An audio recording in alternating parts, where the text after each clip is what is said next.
हाँ तो प्यारे भैया बहन, अब हम पढ़ते हैं उदाहरण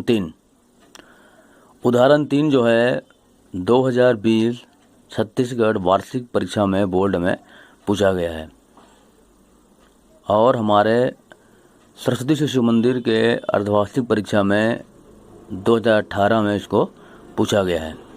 बहुत ही महत्वपूर्ण प्रश्न है। आइए देखते हैं कि सवाल कैसे बनेगा। प्रश्न है, वित्तीय वर्ष 2013-14 में एक शासकीय कर्मचारी की कुल वार्षिक आय 3,60,000 रुपये थी।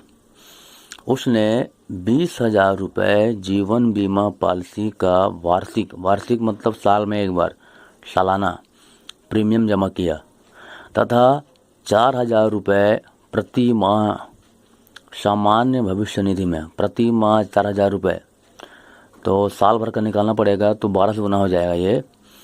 तो देय आयकर की गणना कीजिए। यदि आयकर गणना के पूर्व सामान्य भविष्य निधि एवं जीवन बीमा आदि में नियोजित राशि का अधिकतम 1,00,000 रुपये कर मुक्त है, मतलब सब मिला के जो छूट है, कर में छूट है, वह 1,00,000 रुपये तक है। ठीक है।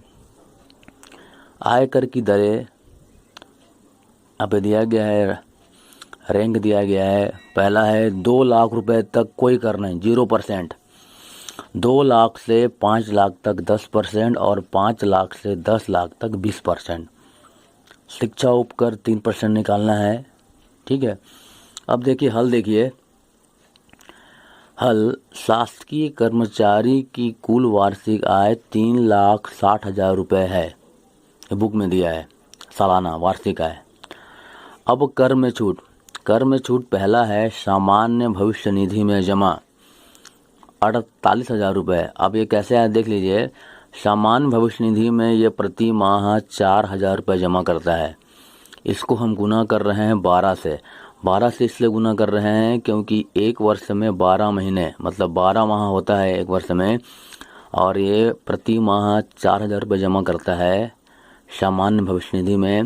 इसलिए वार्षिक निकालने के लिए हमने इसको 12 से गुना किए हैं। 12 चौक 48,000 रुपये, इस प्रकार से ये हमको प्राप्त हुआ है। ठीक है।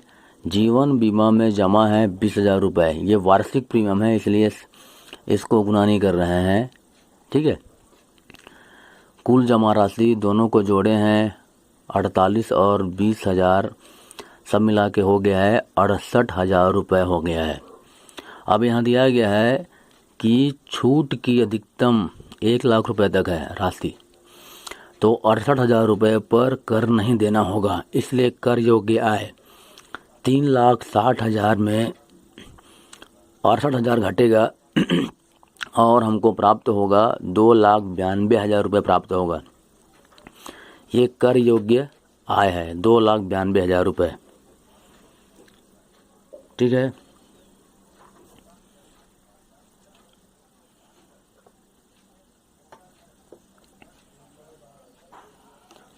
अब गणना करते हैं आयकर की। पहला दिया है 2,00,000 तक कोई कर नहीं, मतलब 2,00,000 तक कोई कर नहीं है।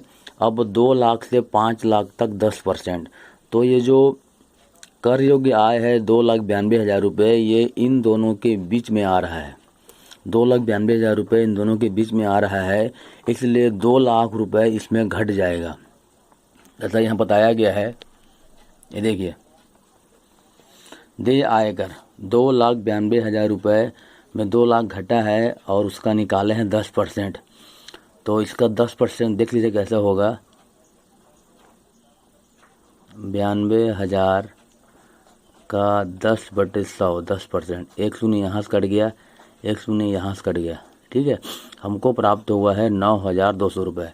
9,000, ये 92,000 का 10%, 1 शून्य यहाँ से कटा, 1 शून्य यहाँ से कटा, और हमको प्राप्त हुआ है 9,200 रुपये। ठीक है। ये देय आयकर है। अब गवर्नमेंट बोलती है शिक्षा उपकर, तो देय आयकर का 3%, ये 92,100 गुणित 3/100, 1 शून्य यहाँ से कट गया, 1 शून्य यहाँ से कट गया, 92 प्राप्त हुआ। 92 को 3 से गुना किए हैं, 3 से गुना करने पर प्राप्त हुआ है 276 रुपये। तो ये शिक्षा उपकर है 276 रुपये। ठीक है। अब कुल देय आयकर, ये क्या है, देय आयकर, और ये है शिक्षा उपकर। दोनों को जोड़े हैं, दोनों को जोड़ने पर हमको प्राप्त होता है 9,476 रुपये। तो जो शासकीय कर्मचारी है वह गवर्नमेंट को, सरकार को 9,476 रुपये आयकर देगा। ठीक है। यह जो प्रश्न है बहुत महत्वपूर्ण है, सीजी बोर्ड 2020 वार्षिक में आया है। इसको बनाइए, लिखिए, और इसी प्रकार जो भी सवाल आपसे बनते हैं उसको बनाइए और लिखिए और दिखाइए कापी। ठीक है। जितने भी उदाहरण हैं उसको पढ़िए, उससे भी बहुत सारे सवाल बन रहे हैं और उदाहरण से भी परीक्षा में प्रश्न पूछे जाते हैं। ठीक है।